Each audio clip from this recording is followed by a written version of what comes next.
Alors dans cette vidéo, nous allons voir comment modifier une image de fond sur votre design. Donc, dans un premier temps, vous allez vous rendre dans le gestionnaire des designs. Pour cela, vous allez dans le menu de gauche, votre design, puis gérer votre design. Voilà. Et puis ensuite, vous cliquez sur modifier le design actuel de votre site. Donc là, vous allez arriver dans le gestionnaire de votre design. Donc voilà, donc nous allons voir comment modifier les images de ce design. Donc par exemple là vous pouvez voir une en-tête avec une image de voiture. Moi j'ai envie de changer donc cette image. J'aimerais par exemple y mettre un paysage. Donc c'est vraiment très simple. Donc dans un premier temps vous allez vous rendre dans le menu de gauche sur l'onglet personnalisation. Vous cliquez dessus et vous allez y voir en fait un onglet images. Donc vous cliquez dessus une fois de plus et là vous pouvez voir en fait les différentes images qui sont sur votre design.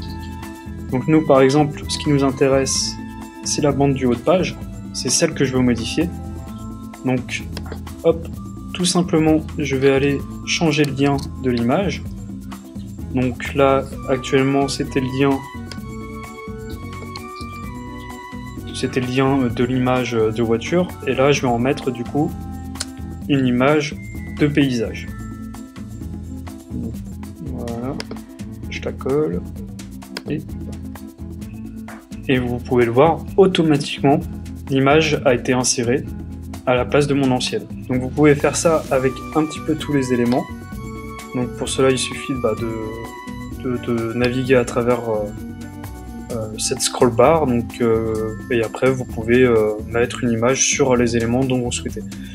Oui, petite chose importante, si vous voulez voir un élément à quoi ça correspond plus rapidement, il suffit de survoler l'icône.